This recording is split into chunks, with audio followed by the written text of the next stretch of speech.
പുതിയൊരു വീഡിയോയിലേക്ക് എല്ലാവർക്കും സ്വാഗതം.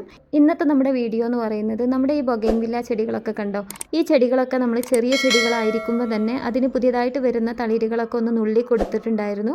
അങ്ങനെ നമ്മൾ തളിരുകൾ നുള്ളി കൊടുക്കുമ്പോൾ അവിടെ നിന്നൊക്കെ പുതിയ ശിഖരങ്ങൾ വന്നിട്ട് ചെടികൾ നല്ല രീതിയിൽ ബുഷിയായിട്ട് വന്നിട്ടുണ്ട്.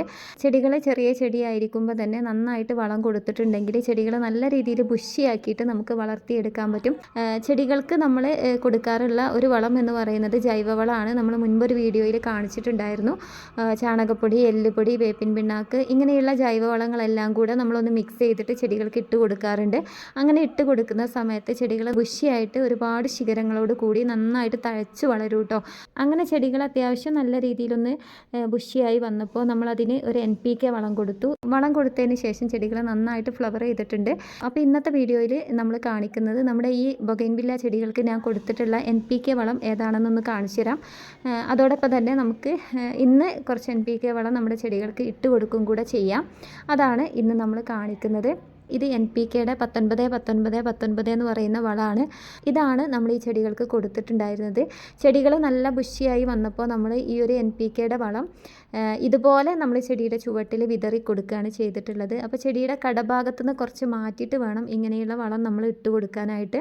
ചെടിയുടെ മേൽമണ്ണ് നമ്മളൊന്ന് ഇളക്കി കൊടുത്തിട്ട് നമ്മൾ പോട്ടിൻ്റെ സൈഡ് ഭാഗത്തായിട്ട് ഇട്ട് കൊടുക്കുക. ഇനി ചെടിയുടെ മേൽമണ്ണ് നമ്മൾ ഇളക്കിയിട്ടില്ല എങ്കിൽ നമ്മൾ ഇതിട്ടതിന് ശേഷം മണ്ണുമായിട്ട് നല്ല പോലെ ഒന്ന് ഇളക്കി മിക്സ് ചെയ്താലും മതി കേട്ടോ. അപ്പോൾ ഇതുപോലെയാണ് ഞാനിത് ചെടിയുടെ ചുവട്ടിൽ ഇട്ട് കൊടുത്തിട്ടുണ്ടായിരുന്നത്. അല്ലാതെ നമ്മളിത് ഡൈല്യൂട്ട് ചെയ്തിട്ടൊന്നും ഇട്ട് കൊടുത്തിട്ടില്ല. ഈ ചെടികളൊക്കെ അത്യാവശ്യം വലിയ ചെടികളാണ്, വലിയ പോട്ടിലാണ് നമ്മളിതൊക്കെ നട്ടിട്ടുള്ളത്. ചെറിയ ചെടികളാണെന്നുണ്ടെങ്കിൽ നമ്മൾ ഇത്ര അധികം വളമൊന്നും ഇട്ട് കൊടുക്കാൻ പാടില്ല. സാധാരണഗതിയിൽ ഇതുപോലെയുള്ള NPKയുടെ 19-19 എന്ന് പറയുന്ന വളം നമ്മൾ കോമൺ ആയിട്ട് എല്ലാ ചെടികൾക്കും കൊടുക്കുന്നതാണ്. 1 ലിറ്റർ വെള്ളത്തിലേക്ക് 5 ഗ്രാം, അതായത് 1 ടീസ്പൂൺ എന്ന അളവിലാണ് ഈ വളം നമ്മൾ ഡൈല്യൂട്ട് ചെയ്യാറുള്ളത്. ഇത് നമ്മൾ ഡൈല്യൂട്ട് ചെയ്യാതെ ഇങ്ങനെ ഡയറക്റ്റായിട്ട് ഇട്ട് കൊടുക്കുന്ന സമയത്ത് ചെടിയുടെ സൈസും അതുപോലെ തന്നെ പോട്ടിൻ്റെ സൈസൊക്കെ നോക്കിയിട്ട് ഏകദേശം ഒരു കണക്ക് വെച്ചിട്ട് ഇട്ടാൽ മതി. ഒരുപാടധികം ആവരുത്. അതുപോലെ തന്നെ ചെടിയുടെ കടഭാഗത്ത് ഇട്ട് കൊടുക്കാനും പാടില്ല കേട്ടോ. പോട്ടിൻ്റെ സൈഡ് ഭാഗത്തായിട്ട് ഇതുപോലെ ഇട്ട് കൊടുക്കുക. എന്നിട്ട് മണ്ണുമായിട്ട് നല്ല രീതിയിലൊന്ന് മിക്സ് ചെയ്ത് കൊടുക്കണം. മണ്ണുമായിട്ട് മിക്സ് ചെയ്തിട്ട് അതേപടി നമ്മൾ ഇടരുത്, നന്നായിട്ടൊന്ന് നനച്ചും കൂടെ കൊടുക്കണം കേട്ടോ. ഞാൻ ഈ ചെടികളൊക്കെ നല്ല ബുഷിയായി വന്നതിന് ശേഷം ഇതിനിട്ട് കൊടുത്തിട്ടുള്ളത് NPKയുടെ 19-19 എന്ന് പറയുന്ന വളമാണ്. അല്ലാതെ മറ്റ് വളങ്ങളൊന്നും നമ്മളിതിന് കൊടുത്തിട്ടില്ല. അപ്പോൾ ഇങ്ങനെയുള്ള ചെടികളൊക്കെ നമ്മൾ ചെറിയ ചെടികളായിരിക്കുമ്പോൾ തന്നെ അതിൻ്റെ കമ്പുകളൊക്കെ ഒന്നിങ്ങനെ കട്ട് ചെയ്ത് നിർത്തിയാൽ ഇതുപോലെ നമുക്ക് ചെടികൾ ബുഷിയാക്കി എടുക്കാൻ പറ്റും. അല്ലാതെ നമ്മൾ ചെടികൾ ഒരുപാട് വളരാൻ അനുവദിച്ചിട്ട് ഒരുപാട് കമ്പുകളൊക്കെ നീണ്ട് വളർന്നതിന് ശേഷം നമ്മൾ കട്ട് ചെയ്തിട്ടുണ്ടെന്നുണ്ടെങ്കിൽ ആ ചെടി നമുക്ക് നല്ല രീതിയിൽ ബുഷിയാക്കി വളർത്തിയെടുക്കാൻ പറ്റില്ല കേട്ടോ. ഇനിയിപ്പോൾ ഇതിൻ്റെ ഫ്ലവറിങ് സീസണൊക്കെ കഴിഞ്ഞ് മഴയൊക്കെ ആയിട്ടുണ്ടെന്നുണ്ടെങ്കിൽ നമ്മൾ ചെടികൾക്ക് അധികം ജൈവവളങ്ങളൊന്നും കൊടുക്കരുത്.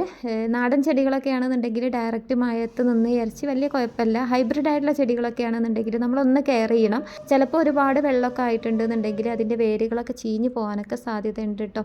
ബൊഗൈൻവില്ല ചെടികളൊക്കെ അത്യാവശ്യം ബുഷിയായി വന്നാൽ നമുക്ക് ഫ്ലവറിങ്ങിനുള്ള വളം കൊടുക്കാം. NPKയുടെ 19-19 എന്ന് പറയുന്ന ഈ ഒരു വളം ഇതിൽ നൈട്രജൻ ആണെങ്കിലും ഫോസ്ഫറസ് ആണെങ്കിലും പൊട്ടാസ്യം ഒക്കെ ആണെങ്കിലും ഒരേ അളവിലാണുള്ളത്. അതുകൊണ്ട് ചെടികൾ ഗ്രോത്ത് വരാനും അതുപോലെ തന്നെ ഫ്ലവർ ചെയ്യാനൊക്കെ ഇത് ഒരുപോലെ തന്നെ സഹായിക്കും കേട്ടോ. ഇപ്പം നമ്മുടെ ഈ ചെടികളിലൊക്കെ നല്ല രീതിയിൽ ഫ്ലവർ ഉണ്ട്. ഇതുപോലെ നമ്മൾ ചെടികളൊക്കെ ഒന്ന് വെട്ടി ഒതുക്കി നിർത്തിയാൽ ചെറിയ ചെടികളാകുമ്പോൾ തന്നെ ചെടികൾ നല്ല ബുഷിയായിട്ട് ഒരുപാട് ശിഖരങ്ങളോട് കൂടി ഒരുപാട് ഫ്ലവറോട് കൂടിയിട്ട് നമുക്ക് വളർത്തിയെടുക്കാൻ പറ്റും. അപ്പോൾ ഞാൻ ഈ ചെടികൾക്കൊക്കെ കൊടുത്തിട്ടുള്ളത് NPKയുടെ ഈ ഒരു 19-19 എന്ന് പറയുന്ന വളമാണ്. ഇതൊന്ന് കാണിക്കാൻ വേണ്ടിയിട്ടാണ് ഇന്ന് നമ്മൾ ഈ ഒരു വീഡിയോ ചെയ്തിട്ടുള്ളത്. എല്ലാവർക്കും വീഡിയോ ഇഷ്ടപ്പെട്ടു എന്ന് വിചാരിക്കുകയാണ്. ഇഷ്ടപ്പെട്ടിട്ടുണ്ട് എന്നുണ്ടെങ്കിൽ നമ്മുടെ ചാനൽ ഒന്ന് സബ്സ്ക്രൈബ് ചെയ്ത് സപ്പോർട്ട് ചെയ്യുക. ഇനി നമുക്ക് മറ്റൊരു വീഡിയോയിൽ വീണ്ടും കാണാം.